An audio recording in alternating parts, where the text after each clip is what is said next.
Hey everyone, welcome to Massachusetts Sports Central. This is our NFL Power Rankings after Week 15 of the season. Just to remind everybody what these rankings are, this list represents how likely we think that each team will win Super Bowl 52. It is not an ordered list of the best teams necessarily. It also isn't a random list based on who beat who last week. So basically this list is generally going to be less reactionary than many of these types of power rankings you see. All right, so we still have some of the basic clustering from the last few weeks, though as teams get eliminated, the clusters are getting smaller. Also, this week I did officially take into account teams that are eliminated, and they will rank below any team that is mathematically still alive. So that actually could lead to bigger swings than normal next week when inferior teams are eliminated and might fall below teams that are already out. Okay, on to the rankings. Number 32, here's a shocker. The Cleveland Browns sticking in that spot once again. They're still winless, and there's a pretty good chance they might go winless for the season. This week they play the Bears. This is really their last realistic chance of winning since they have Pittsburgh in Week 17, and there's no scenario where the Steelers are going to be locked into a seed, so they could be playing to either avoid going to the 3 or still possibly getting the 1. So they are unlikely to rest all of their starters, which would really be the only chance the Browns have. All right, number 31, the New York Football Giants staying put at number 31. They are the next worst record, and they are a bad team. They actually played the Eagles really tough last week. It was impressive their offense was able to do that, but they still lost. So that's that. All right, number 30, the Indianapolis Colts also staying put. They lost, and they lost to a bad team, so there's not too much to say there. The Broncos are not a good team, and they lost to them and fairly convincingly. So let's move on. Number 29, also staying put, the Houston Texans. Again, total lost season. They just can't get out of their own way at this point. They've lost to a good team, but they got completely blown out. This is a bad team that's going nowhere. I do think that they're going to be a strong candidate for the most improved next year if guys come back healthy like Watson and Watt and Merciless and all those guys. But this year they're just terrible. All right, number 28, moving down one slot, the Chicago Bears. They had a nice little run up into the almost mid 20s with their win over the listless Bengals last week, but then they lost this week again. They only lost by 10 to the Lions, but the game was not that close. They were down 20-3 going into the fourth, so garbage time touchdown just made it look a little bit closer. Number 27, the aforementioned listless Bengals. They got destroyed again. They're moving down 2 slots. They're a bad team. They've been a bad team all year, and now they seem to have just completely given up. We'll see what happens. Maybe they'll come to play this week. I doubt it. They could still play spoiler, but they just don't look like they care anymore. And they're not that good, so even if they do care, they could very easily lose both of their games. All right, number 26, also they're staying put, is the Tampa Bay Buccaneers. So they lost this week to the Falcons. Again, no shame in that. The Falcons are a pretty good team. The Bucs are not a very good team. They actually played them really strong. I would actually have moved them down if it wasn't for the fact that the Bengals were so pathetic. Bengals actually have more wins, but I think if they were playing each other right now, the Bucs are much more likely to win. All right, number 25, the Denver Broncos. So they've actually played quite well the past 2 weeks. So they moved up 3 slots, as I had them 2 weeks ago. I had them as the 30th team. But they beat a terrible Colts team, so there's not too much to take away from that. Defense still can play in spots. The offense is pretty terrible. I think they're going to be trying to start Lynch the rest of the year. That doesn't necessarily help them in any chance of winning this year, but hopefully he is going to play and they can at least evaluate him to figure out if he's a bust or if they have something to build on so they don't have to try to get another quarterback. I would guess that they still might bring in a veteran or at least hang on to some of the other guys they have, but they might not have to try to use a top pick or even try to trade up a little bit to get one of the top QBs if first round pick Lynch can show a little bit of something. All right, number 24 staying put is the New York Jets. They lost to New Orleans. Again, that's one of the best teams in the leagues, and the Jets are not. And they actually were more competitive than you might have expected with Bryce Petty going. The game was actually pretty close, and the final score was not all that close. But New Orleans got a late touchdown to really ice the game. Like the Jets were, they were never. I never really thought they were gonna win the game, but they were not like. It wasn't like they got like their butts handed to them, and then like maybe they scored a couple of garbage time touchdowns or something to make it look closer. It was actually relatively close most of the game, and then New Orleans put it away late. As I've said before, like, these guys have exceeded expectations. You got to tip the cap to them. A lot of people were talking about them going 0-16. And obviously not even close to that. They did really much better than expected this year. I kind of don't see them winning any more games, but, they could pull something out of their butt and get another one. All right, number 23 falling down 2 slots of the Cardinals. You could say, like, well, maybe they shouldn't have moved down. Some of the teams ahead of them, do actually have worse records. We'll talk in a couple minutes, but like I've said, most of the year, they always are in contention for the worst team with X number of wins. Every time they win a game, it's kind of impressive actually that they've been able to do that. So they lost to the Skins, who, let's just move on. Number 22, the Washington Redskins, staying put. I actually probably would have put the Skins behind the Cardinals. I certainly would have put them behind the Cardinals if the Cards had won. The main reason I have them ahead is because they played last week and the Skins won, so it's kind of hard to put two teams with the same record who are going nowhere, both decimated by injuries in a lot of places, ahead of the team that they just beat them like a couple days ago. All right, number 21, moving up 2 slots. No chance of doing anything this year, but playing really well, the San Francisco 49ers. As a Patriots fan, I'm actually somewhat torn by this recent success. I love seeing Jimmy Garoppolo go out there and really play well, and I'm going to always root for him to play well, and except for when they actually are playing the Patriots.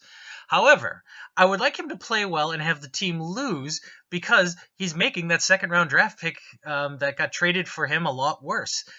When the trade went down, it was going to be probably the second, at worst, third pick of that round. Now, all of a sudden, it's like, there's at least 3 teams behind them, and they're tied with a bunch of other ones. I don't know how the tiebreakers work for all of the 4-win teams right now. But, there's no particular reason to think any of the other 4-win teams are going to win anymore, so I'm hoping that the 49ers don't either. Anyway, that's just my little rant. But, they have been playing well. There's definitely some hope for the future now there. I think that they could be a pretty decent team in that division next year. And, I have them ranked ahead of the Cardinals, who have 2 wins more than them, because I think right now that they're just a better team than the Cardinals. And since neither of them are in playoff contention, that's what counts more. All right, number 20, the Green Bay Packers falling down 2 slots. So they were officially eliminated from the playoffs. So this is actually the last team before we get to the mathematically still alive teams. So this is the highest they possibly could have ranked. So, good for them. So they're eliminated. It's not a great team. They have a lot of injuries. Rodgers came back and he was bad. I mean, there's no ifs, ands, or buts about it. You could say like, oh, we could have led him to the thing at the end if Allison hadn't fumbled. That's possibly true. But, that would have been more like playing well in the last couple of minutes to make up for an otherwise pretty bad game.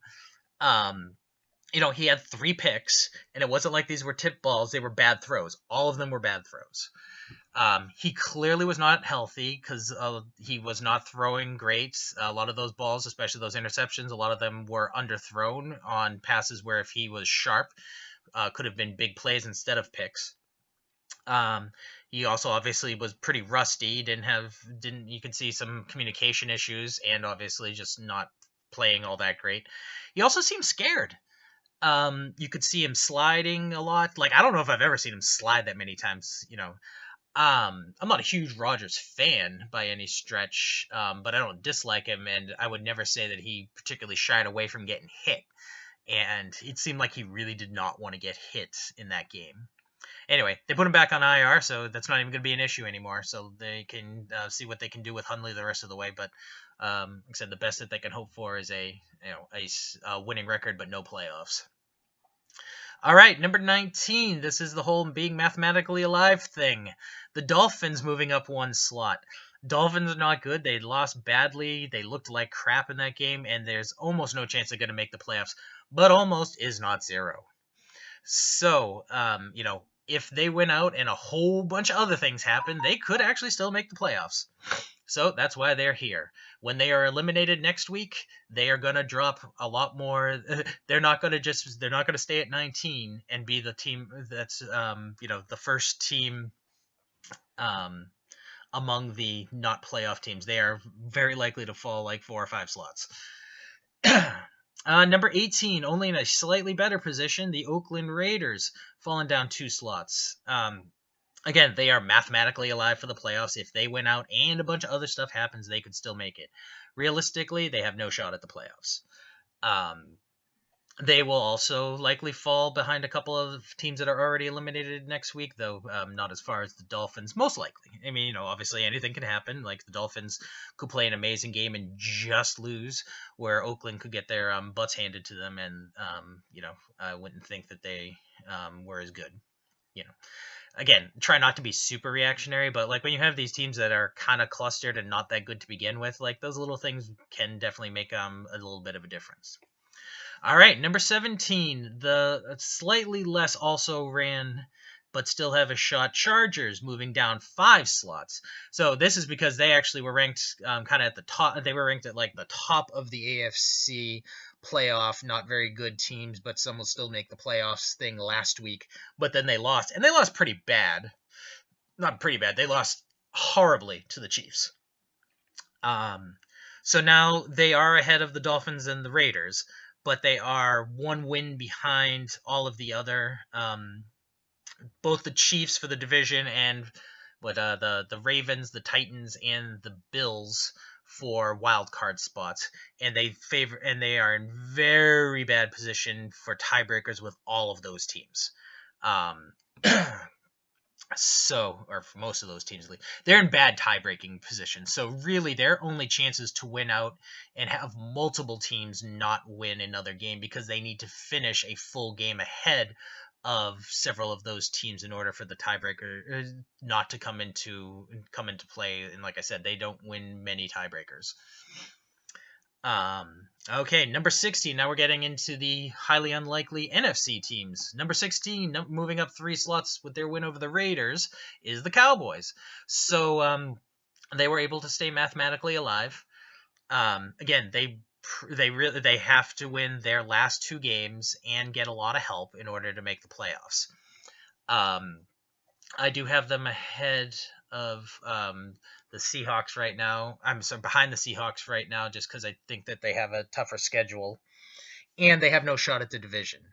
Because let's just move on. Number 15, moving down 5 full slots, the Seattle Seahawks. The Seahawks and the Cowboys play this week, so it's an elimination game. Whoever loses this game will definitely be eliminated from the playoffs. I don't believe there's any situation where the winner would be. They could be on life support. They would continue to be on life support, but I do believe whoever wins would still be alive no matter what. The Seahawks I put slightly ahead.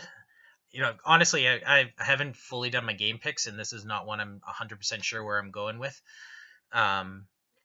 The only reason is like I said, so if they win the game, obviously the Cowboys are gone. And they actually are still alive to win the division. If they win both games and the Rams lose both games, the Seahawks would still win the division. Almost no chance that would happen, but that's better than the Cowboys, who only have a shot at the wild card, while the Seahawks could potentially win the division and could potentially get a wild card otherwise. So they have a couple of possibilities to get into the playoffs, but everything involves winning both games. So that's why they're pretty low down. Number 14, moving up 3 slots, the last of this little triumvirate of NFC teams is the Lions.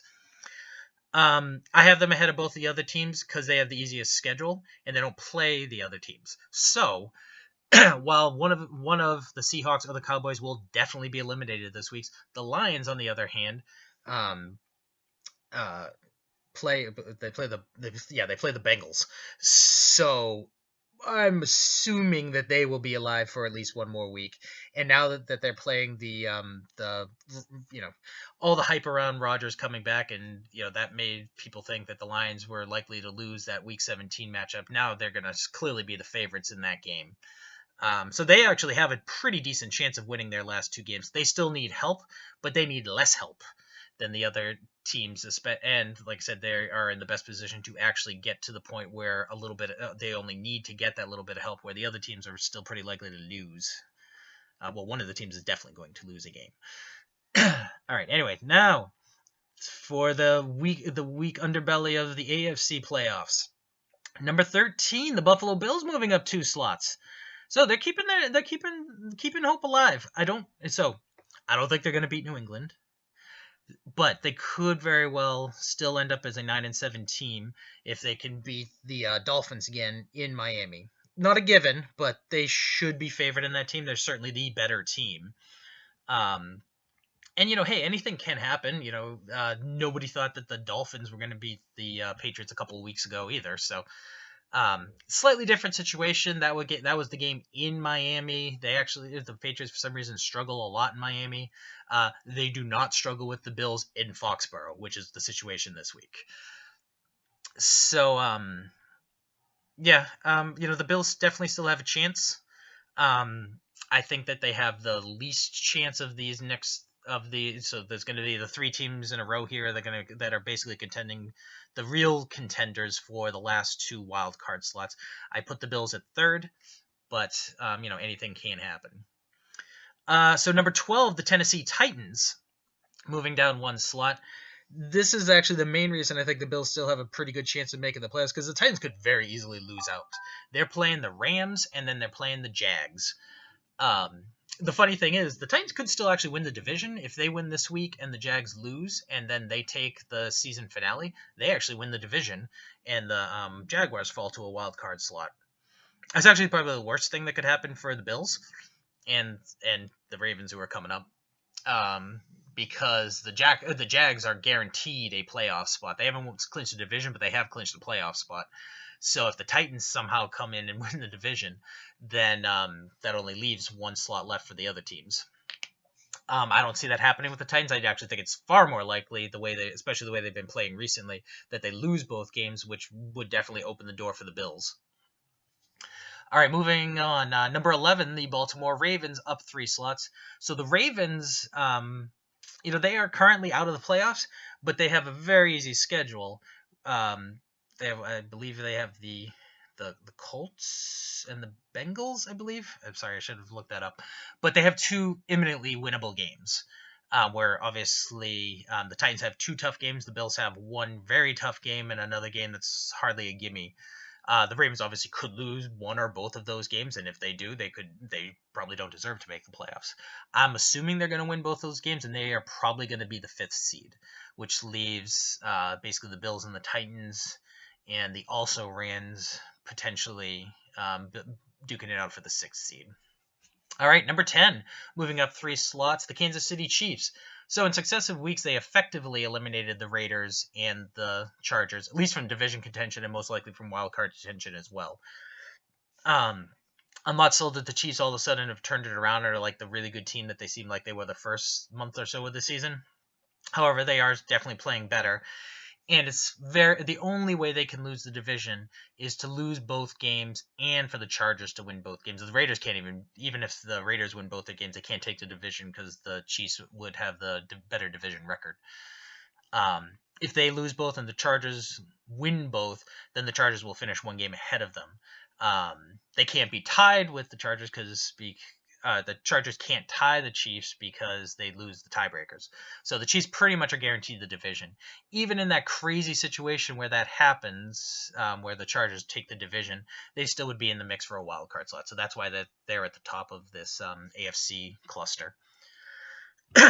All right, so the next few are going to be a little confusing because we're going to have teams that are very good and 1 moving down.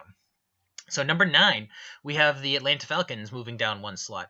Now, some people might justify this because they are the last team in the playoffs right now, and they barely beat a not very good Bucs team to keep it that way.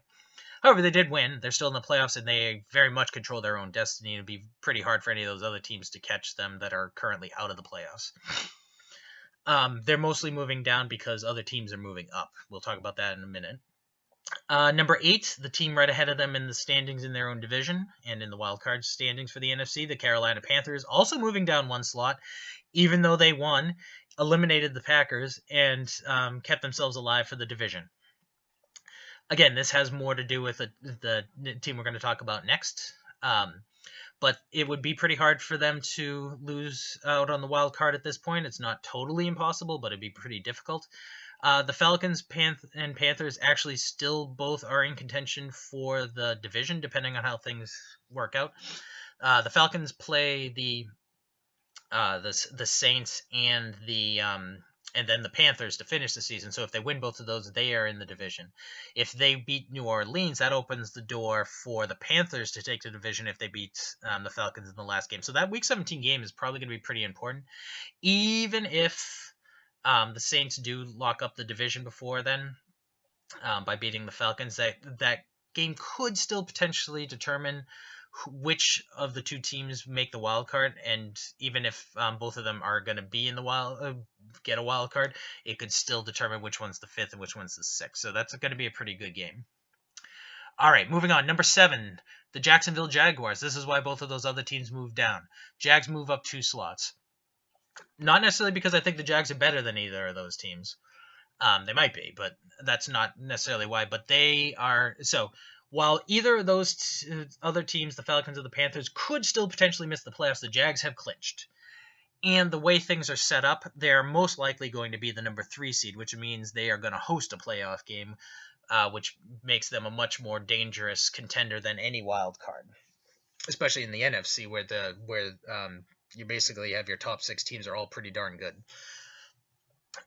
So the Jags could even still get the number 1 seed, 1 or 2 seed. And now, as I said before when we were talking about the Titans, they could potentially not even win the division. But most likely they're going to be the number 3 seed. But the thing is, more has to break against them for them not to be the 3 seed, either not winning the division or I don't even know if they can fall behind the Chiefs for the 4th seed. But a lot of stuff would have to happen for them not to be the 3 seed at this point, where not that much has to happen for them to actually climb up to the 1 or the 2. I don't think that's going to happen, but it's actually much more realistic that they get a bye than that they don't get the 3 seed. So that's why they're moving. That's why they're moving up. That defense is definitely going to be a challenge for anybody that they're playing. And the fact that Bortles has actually been helping the team, not just not being a liability, but he's actually been helping the team, goes a long way. I'm still not convinced that during the playoffs he's going to play that well. So, I think the Jags are going to win a playoff game because I think they're going to be better than any of the potential wild card teams, but I can't see them beating either New England or Pittsburgh, especially on the road. So, but let's see if they can prove me wrong.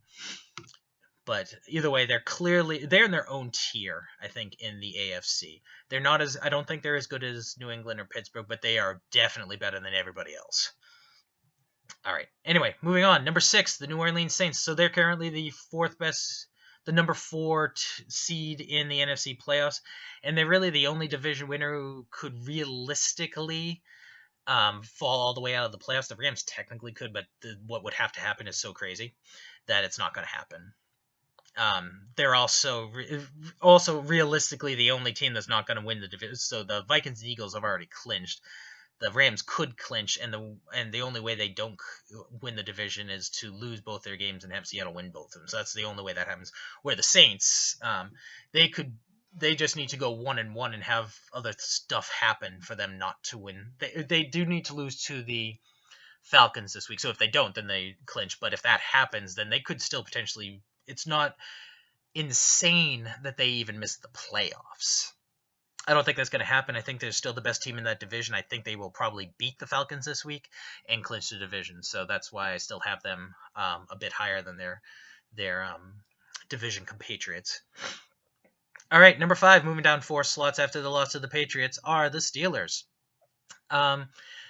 As I was saying, I still think it's the Patriots, the Steelers, and everybody else in the AFC, even though the Jags are clearly better than everybody except for those 2 teams. Still think it's going to be a 2-team race for the most part in the AFC, so that's why they're still going to be ranked pretty high. The fact that they lost to New England means that most likely New England's going to be the number 1 seed and will be hosting the AFC Championship game if there's a rematch between these two, which makes it just that much harder for the Steelers to overcome it. The Steelers are a good team, so they still could do it. They just have, they have a lot of history behind them in that not happening. But I still think they're the second best team in the AFC and still potentially, I think they are easily a top 5 or 6 team in the entire NFL. All right, number 4, moving up 1 slot, are the LA Rams. So, they won and they destroyed the Seahawks. That was a statement game. They definitely said, this is our division now. And they looked really good against us. Maybe the Seahawks aren't as good as they used to be, but they're still not a bad team, and they are experienced. And just the way that, if they had lost and they had beaten even by 2 touchdowns or something, pretty significant win, it's not the same as, a 40, almost, they were up 40-0 before the Seahawks were able to get a late touchdown to make it a little bit slightly less embarrassing.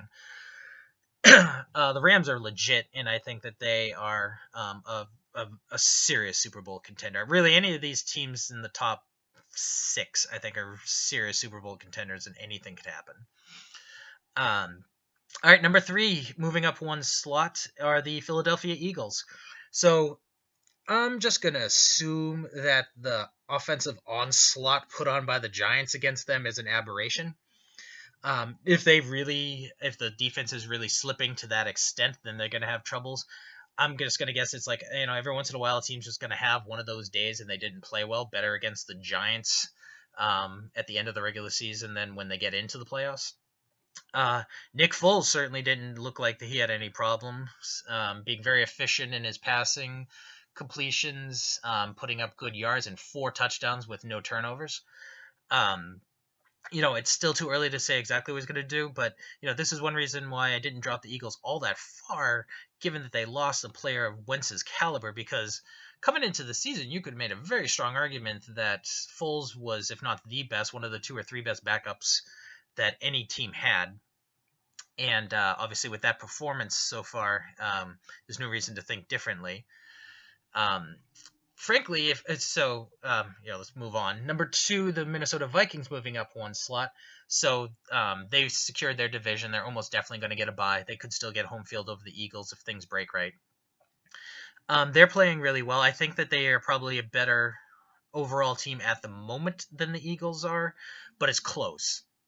The biggest thing the Vikings have going for them is their backup quarterback has played all year, so there's a lot of track record to think that Keenum's going to be able to keep it up, where Foles has only had 1 start but played really well. The thing is, coming into the season, I would say 9 out of 10 people at least would have said that the Eagles had a better backup than the Vikings did. I certainly would have taken Foles over Keenum without hesitation. So, Keenum's played awesome. I'm not taking anything away from him, but like I said, that's just more of the why you shouldn't write off the Eagles. Is they don't have quite as good a defense even when playing well as the Vikings do, but they definitely these teams are relatively close. I think the Eagles, aside from quarterback, had a better offense, than the Vikings did. Not a lot, but a little bit. It's kind of so more or less. I think the slight edge the Eagles had in offense would have negated the slight edge the Vikings have in defense.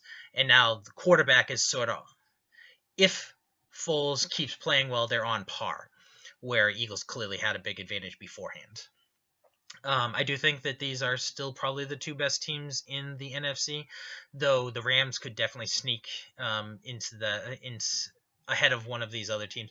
But the fact is, the Eagles, no matter what happens, they're at least going to have a bye and are going to host their division round game if nothing else. So that's just a pretty big advantage, no matter who they have playing, as long as they're competent. Okay, and number one, not shockingly, moving up one slot with their win over the Steelers, the New England Patriots. So now they're in the driver's seat for the number one seed and home field throughout the AFC playoffs. Honestly, I just can't see anybody who's going to beat them going in the division round. So assuming that things stay as they currently are, so the Pats are the number one seed, the Steelers are the number two seed, and the Jags are the number three seed. As I said, I think the Jags are in their own tier of not quite as good as those first two teams, but way better than everybody else. So if Pats stay number one and the Jags stay number three, there's no chance that the Pats play the Jags unless they beat the Steelers in the division rounds. So the Pats are either going to play the Chiefs or whatever crappy wild card team either upsets the Chiefs or upsets the Jags. So don't see any of those teams being a real threat. The Ravens have some history and they do have a pretty good defense. So of all the teams outside of the top three of the AFC, they're probably the only one I think might give them a game without just playing out of their minds. But even that I think is pretty unlikely. It's just like the only team that I think has like any shot whatsoever. And then, the Jags or the Steelers in the AFC Championship game. That's a real game. All right. So, thanks for watching, and please like, comment, and share the videos, and subscribe to our channel. You can also follow us on other social media. Facebook and Twitter are both @MA Sports Central. Thanks, and we will see you soon.